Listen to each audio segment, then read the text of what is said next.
Hi, Miss Pierce here. Today I want to challenge you to do some printmaking with things that you might have around the house. So a lot of times artists use, they have specific printing ink that they use, or brayers, maybe wood blocks. But today I am going to use styrofoam.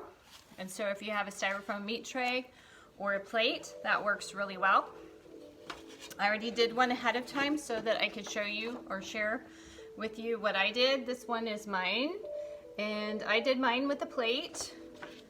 I cut pieces out, I cut shapes out, put a little bit of craft paint on it with a sponge, and I happen to have some construction paper at home. If you don't, you can use copy paper, or you could even use newspaper. You can print it on magazine paper, whatever you have around the house. So let's get started, and I'm going to tip my camera so that you can see what I'm doing below.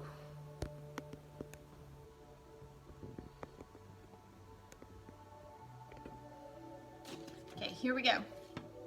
So the first thing that I'm going to do is I'm going to use a piece of this meat tray that I had left over. I already drew a picture into it. I'm going to add just a little bit more, just a couple lines in here. When you use the styrofoam, you need to press down, and so that you can have a line that's fairly deep.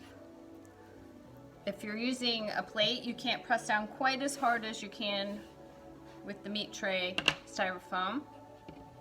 So the next thing that I'm going to do after you get your design done, then I'm going to use a little bit of this craft paint. I have a sponge. You could use a paintbrush though. Paintbrush works well if that's what you have. Now, I already did a print, so I'm going to share, like, here's my little bunny. When you put the paint on, make sure that you're not working over the surface of whatever paper that you're going to print it onto.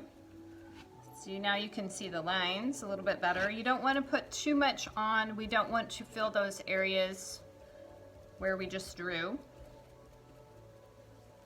And you want to work while it's still wet, so I'm going to print it. Let's do a mirror image. One going one way and one going the other. And so just press it down. Just take your fingers, press it down all over. Pull it back off. And there you go. There you have it. Not too hard. Doesn't take very long. You can do multiple times. Sometimes if that starts to fill in with paint or whatever it is that you're working with, you can go wash it off. You can just like wipe it off, dry it, whatever helps. So let's try it with our plate. Just cut the edges off so that you can use the flat part.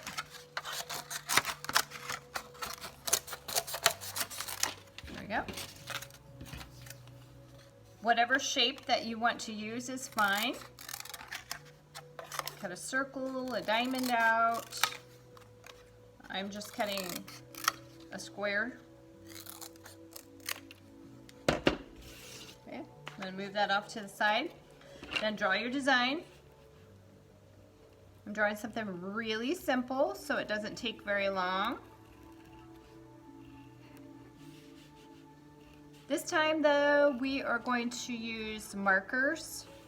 Any type of water-based markers will work, not permanent markers. Let's use the other kind.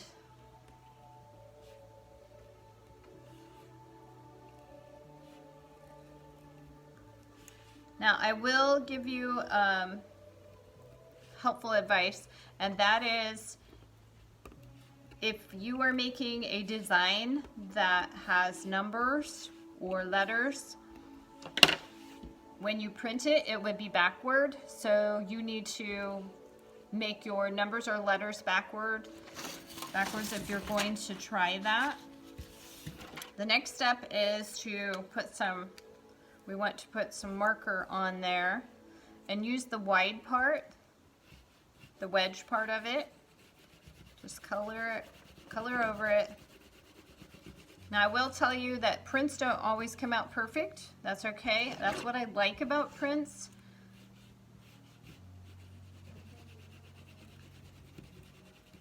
I like being able to see that somebody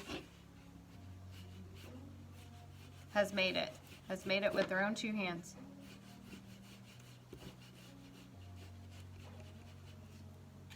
Okay, then I take that, and just like before, just press it down. You have to be careful. Sometimes you get it on your hands and you don't want to get it on your paper and other places. And just lift that up. Ta-da! A print.